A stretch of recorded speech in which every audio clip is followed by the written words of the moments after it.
Y para su defensa tiene la palabra el señor Sánchez García. Con la venia. Señor presidente, si no fuera por alguna intervención cómica, como la que hemos oído esta tarde, por ejemplo, el diputado Elorza, o alguna creación verdaderamente extravagante como esta del comunismo democrático, el otro portavoz socialista, usted ha convertido esta comisión en poco menos que una reunión de amigos de ideologías distintas en un café o en un casino, porque esto es aburridísimo todo. Venimos a hablar aquí siempre de lo mismo y aquí no hay nada interesante. Es la comisión de las PNLs, hay que cambiar el nombre. Bien, vamos a ver. La división de poderes es un postulado esencialmente de la ideología liberal.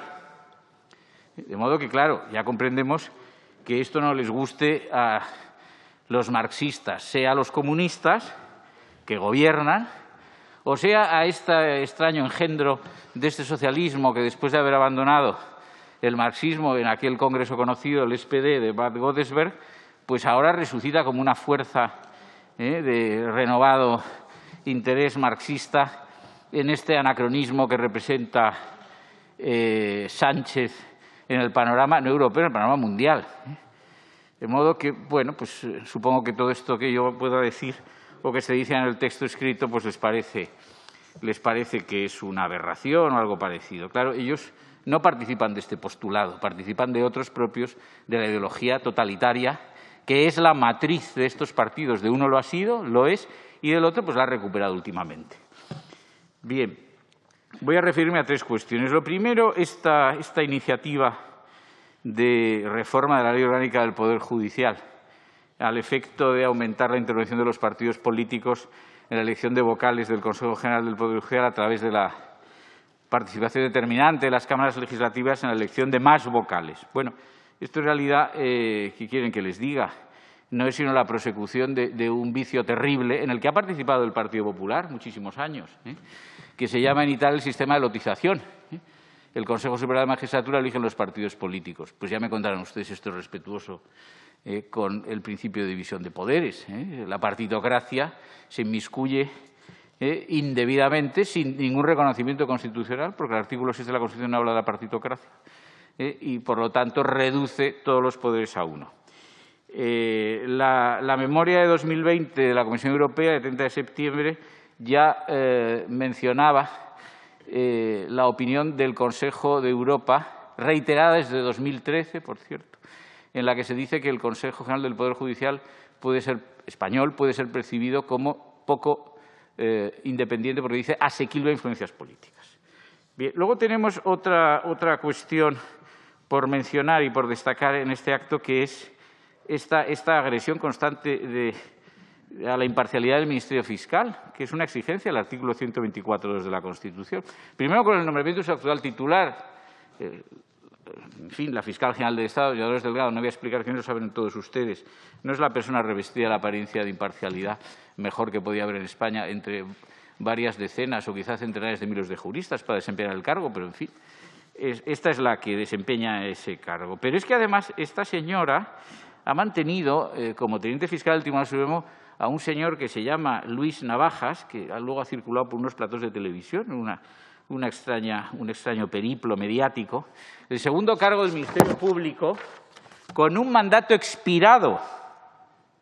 Este señor ha cesado o pelegis con arreglo al artículo 41 del Estatuto Orgánico del Ministerio Fiscal y, sin embargo, es mantenido en el cargo en contra de la ley, en una situación de abierta ilegalidad, y, curiosamente, es el fiscal que informa en las querellas presentadas contra el Gobierno de otros altos cargos, de las que conoce la Sala Segunda del Tribunal Supremo por su actuación en la crisis del coronavirus. Si esto es conforme con la imparcialidad del Ministerio Público, pues, francamente, yo ya no sé ni lo que es la imparcialidad ni lo que es el Ministerio Público. Y, en tercer lugar, quiero referirme a la agresión que sufre la Corona como poder moderador. Fue Benjamin Constant, el gran liberal, en fin, el gran doctrinario del liberalismo francés, quien formuló esta doctrina del poder moderador. Bien, ese poder moderador está consagrado en el texto constitucional en el artículo 56.1. Y ese poder moderador, pues se ve que al Gobierno le repugna, y ya sabemos que el Gobierno ha pretendido hasta que someter a refrendo ministerial la asistencia a un acto protocolario en la entrega de expresos en la Escuela Oficial en Barcelona del Rey de España.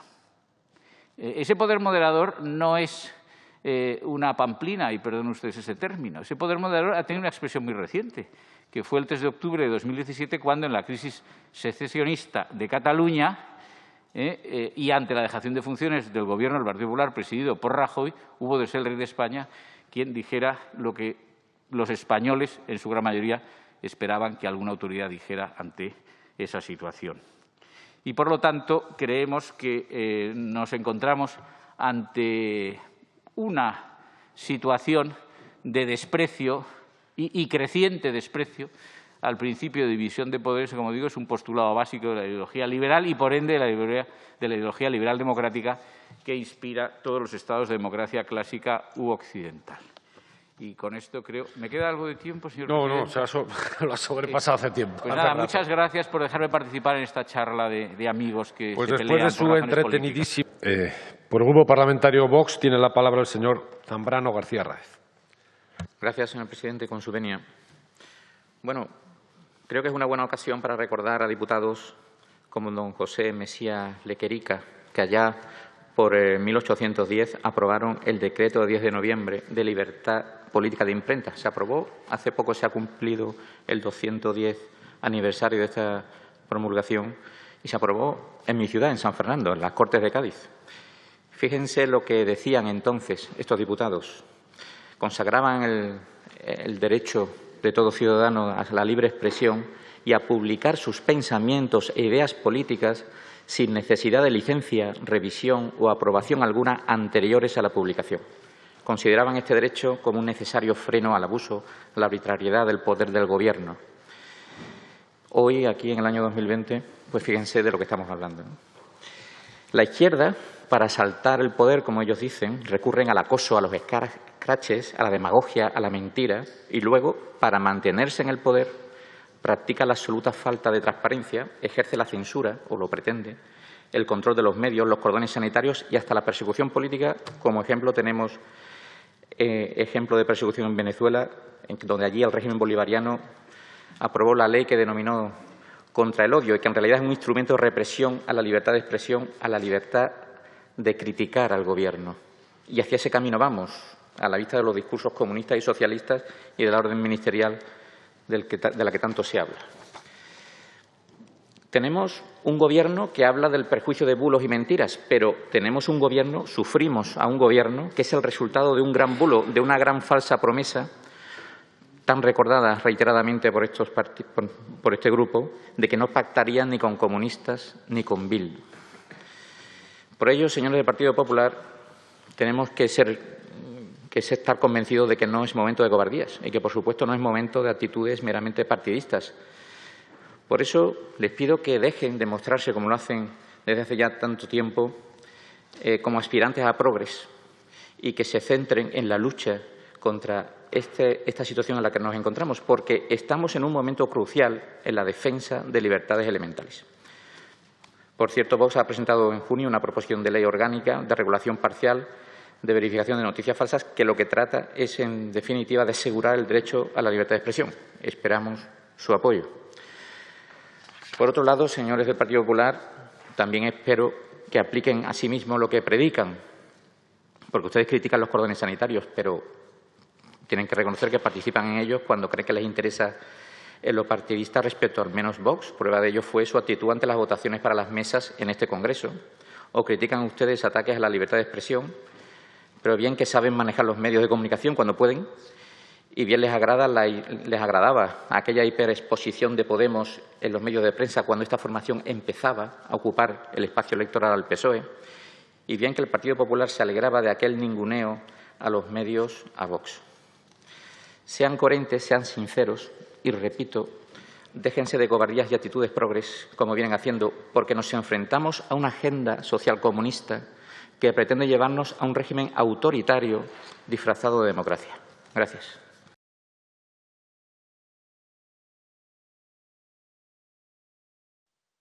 Sí, gracias, señor presidente. Bien, hemos presentado dos enmiendas, en efecto.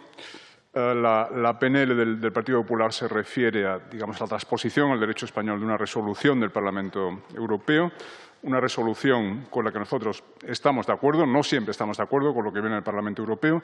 En este caso nos adherimos por parecernos una propuesta intrínsecamente justa, intrínsecamente razonable, y no por el hecho de que venga el Parlamento Europeo. No necesitamos autorización del Parlamento Europeo para ser anticomunistas, lo hemos sido siempre de manera muy vehemente. Sin embargo, hemos planteado dos enmiendas. La primera de ellas, digamos que corrige a la proposición del Partido Popular en el sentido de que ellos proponen que la Ley de Memoria Histórica sea reformada en el espíritu de la resolución del Parlamento Europeo.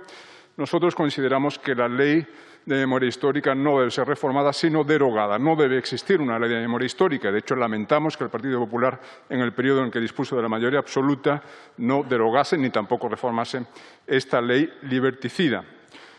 Nos parece que la Ley de Memoria Histórica no es susceptible de reforma porque es tan intrínsecamente sectaria, está tan completamente informada por la mentira histórica que no hay en ella nada o casi nada de salvable. La mentira histórica a la que me refiero es la mentira según la cual solo uno de los bandos de nuestra guerra civil habría cometido crímenes masivos, en tanto que el otro se habría limitado a luchar por la democracia y los derechos humanos.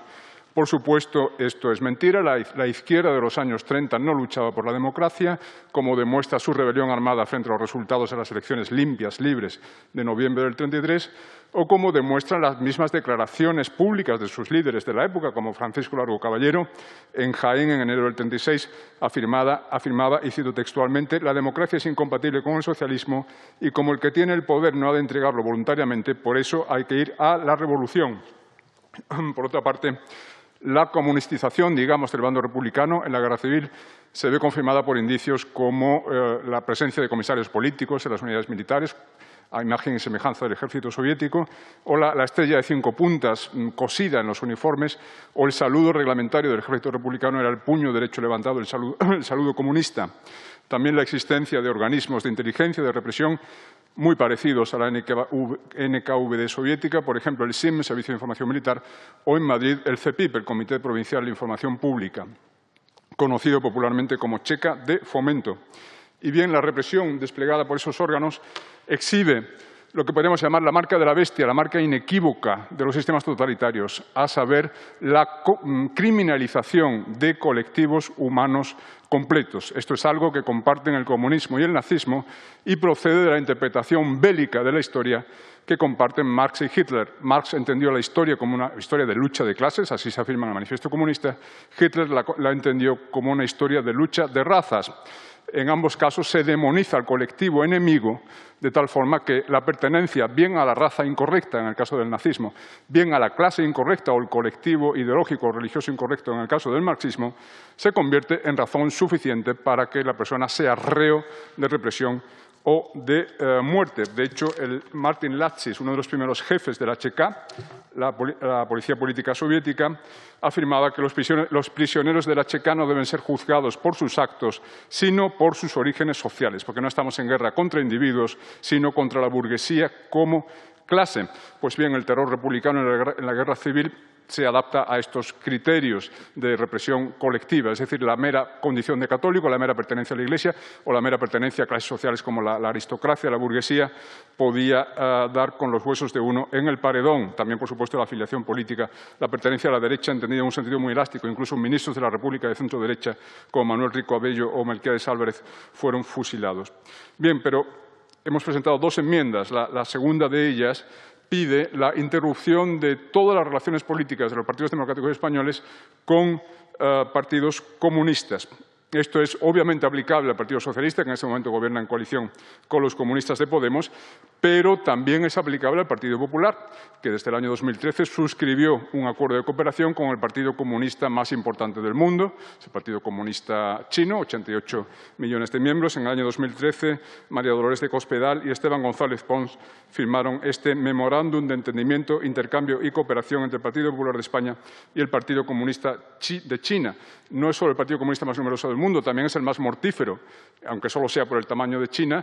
Más de la mitad de los 100 millones de muertos del comunismo se deben a la acción del Partido Comunista Chino. Por tanto, para que el Partido Popular resulte creíble sea coherente en esta beligerancia anticomunista que celebramos, debería, a nuestro modo de ver, rescindir ese acuerdo de cooperación con el Partido Comunista Chino. Muchas gracias.